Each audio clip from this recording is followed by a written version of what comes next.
ప్రభువునందు నాకు అత్యంత ప్రియమైనటువంటి వారులారా, మన ప్రభువును రక్షకుడునైనటువంటి యేసుక్రీస్తు వారి యొక్క శుభనామంలో మీ అందరికీ నా హృదయపూర్వకమైన శుభములు, వందనములు తెలియజేస్తున్నాను. ఉదయకాల సమయంలో దేవుని వాక్యాన్ని ధ్యానం చేసుకుందాము. ఈరోజు వాక్య ధ్యానం కొరకు మనం తీసుకున్నటువంటి లేఖన భాగము దానియేలు గ్రంథము 6వ అధ్యాయము 27వ వచనం చదువుకుందాం. ఆయన విడిపించువాడును రక్షించువాడునై ఉండి పరమందును భూమి మీదను సూచక్రియలను ఆశ్చర్యకార్యములను చేయవాడు. ఆయనే సింహముల నోట నుండి ఈ దానియేలును రక్షించును అని వ్రాయించెను. ఆమె దేవుని నామమునకు మహిమ కలుగునుగాక. మరి ఈ మనం చదివినటువంటి లేఖన భాగాన్ని మనం గమనించినట్లయితే ఈ మాటలు రాజు అయినటువంటి దర్యావేషు మరి చెప్పిన మాటలు, స్వయంగా తను రాయించినటువంటి మాటలు. సందర్భాన్ని గురించి మనం ఆలోచించినట్లయితే మరి దానియేలు మీద నేరం మోపి దానియేలు ఏదైనా తప్పిదం కనపడొద్దేమోనని ఎట్లయినా సరే అతని శిక్షకు పాత్రుడిగా చేయాలి, ఇతని రాజు బహుగా హెచ్చిస్తున్నాడని చెప్పని ఓరలేని జనము బహుగా వెతికారు. దానియేలు ఏదైనా తప్పిదం దొరికితే అతన్ని శిక్షకు పాత్రుడిని చేయాలి, రాజుకి అతని మీద మనసు లేకుండా చేయాలని ప్రయత్నం చేశారు. కానీ ఎంత వెతికినా కూడా దానియేలు ఏ తప్పిదాన్ని వాడు కనుగొనలేకపోయారు. అతి నిర్దోషంగా ప్రభు దృష్టికి జీవించిన దాన్ని బట్టి వారు ఏ తప్పిదాన్ని కనుగొనలేకపోయారు. ఇప్పుడు వాళ్ళు ఏం చేశారంటే, నీకు తప్ప వేరే ఒకరికి దేవునికి నమస్కరింపకూడదు, ప్రార్థన చేయకూడదని ఒక శాసనం చేయించి ఆ విధంగా నీకు తప్ప వేరొక దేవునికి ప్రార్థించిన వారు మరి వారిని సింహభూమిలో వేయాలని ఒక శాసనం చేయించి రాజు ఉంగరం చేత ముద్ర వేయించారు. ఈ శాసనం ఉందని తెలిసి కూడా దానియేలు ఏమాత్రం భయపడుకోకుండా తన యథావిధిగా తన యొక్క ఇంటి పైగది కిటికీ తలుపులు యెరూషలేము తట్టు తెరిచిపెట్టి దినమునకు ముమ్మారు ప్రార్థన చేస్తూ వచ్చాడు.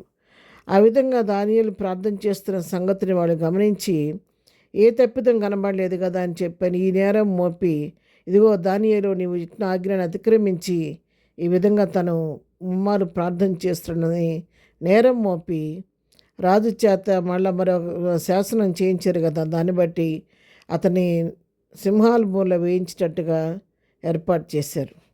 అయితే చెప్పిన మాట ప్రకారం రాజుకు ఇష్టం ఉన్నా లేకపోయినా తను చేసిన శాసనం కాబట్టి దాన్ని రద్దు చేయలేక మౌనం గురుకులనగానే చాలా వేదన చెందుతున్నాడు దానియేలుకి ఆ పరిస్థితి వచ్చినందుకు. అయితే తీసుకొని వెళ్ళి సింహభూమిలో దానియేలుని పడవేశారు. కానీ ఆ రాత్రంతా రాజుకు నిద్ర పట్టలేదు, ఎంతో విచారంతో ఉన్నాడు. వేకుజామునే దానియేలు ఎంతో భక్తిపరుడు, అతను ఎంతో చక్కగా ప్రభువుని సేవించేవాడు. తప్పకుండా దానియేలు దేవుడు అతను రక్షించుడనే నమ్మకంతోనే ఆ సింహాల గుహ దగ్గరికి పరిగెత్తుకొని వెళ్ళి జీవం గల దేవుని సేవకుడు ఒక దానియేలు అని పిలుస్తున్నాడు. పిలిచి, నువ్వు నిత్యము సేవిస్తున్నటువంటి నీ దేవుడిని రక్షింపగలిగినా అని అడిగినప్పుడు రాజు అంటున్నాడు, దానియేలు అంటున్నాడు కదా, రాజు చిరంజీవి చిరకాలము జీవించును గాక, నేను ఆ దేవుని దృష్టి నిర్దోషంగా కనబడుతుంది కనుక ఆయన తన దూతను పంపించి సింహములు నాకు ఏ హాని చేయకుండా వాటి నోళ్ళు మూయించెను రాజా అని చెప్పినట్టుగా మనం చూస్తూ ఉన్నాం. ఈ సందర్భం ఎప్పుడైతే జరిగిందో దానియేలుని క్షేమంగా గుహలో నుంచి బయటకు వచ్చిన తర్వాత ఎవరైతే దానియేలు మీద నేరం మోపారో వాళ్ళని తీసుకొని వేస్తే ఆ సింహాలు వాళ్ళు ఇంకా గుహ లోపల కూడా వెళ్ళకముందే వాళ్ళ ఎముకలను కూడా పొడి చేసేసిందని చెప్పి వాక్యం సెలవిస్తుంది. ఇవన్నీ చూసిన తర్వాత దర్యావేషు రాజు ఇప్పుడు ఒక క్రొత్త శాసనం చేస్తున్నాడు.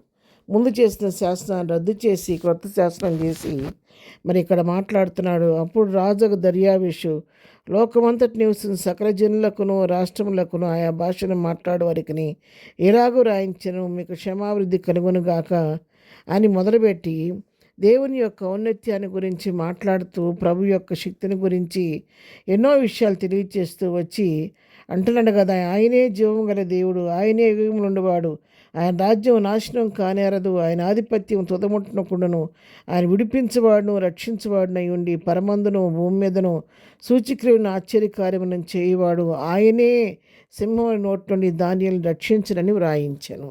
ఈ విధంగా తిరిగి క్రొత్త శాస్త్రం రాయించి అందరూ కూడా దానియేలు దేవుణ్ణి సేవించాలని శాస్త్రం చేసినట్టుగా మనం చూస్తున్నాం. ప్రియులారా, మనం ప్రభు కొరకు నిర్దోషం నిలబడ్డప్పుడు శాసనాలు సైతం తారుమారు చేసి దేవుడు తన నామానికి మహిమ తెచ్చుకునే దేవుడై ఉన్నాడు. మన జీవితాల్లో కూడా ఏ పరిస్థితికి భయపడకుండా ప్రభు కొరకు స్త్రీలను కదలవారు నిలబడితే ప్రభువే తన మహిమ కొరకు నిలబెట్టుకుంటాడు. ప్రార్థన. ప్రభా, ఉదయకాలం మాకు ఇచ్చిన శ్రేష్టమైన వాక్య భాగాన్ని బట్టి నీకు వందనాలు. ఇద్దరం చే పని పట్ల రాకపోకలో క్షేమంద ఇచ్చేది దినం బర్త్డే మ్యారేజ్ చేసుకున్నప్పుడు నన్ను దీవించని ఆశీర్వదించని దినం పునరుద్ధరణ ప్రతి ఆరాధనలో మీరుండి మీ నా మహిమ తెచ్చుకోమని నేను దీవెనలతో ప్రతి వారిని నింపి నడిపించమని యేసునామములో ప్రార్థించడి పొందుకొని ఉన్నాము తండ్రి. ఆమెన్. ప్రభు కృప సదాకాలం మనందరికీ తోడే నడిపించును గాక. ఆమెన్.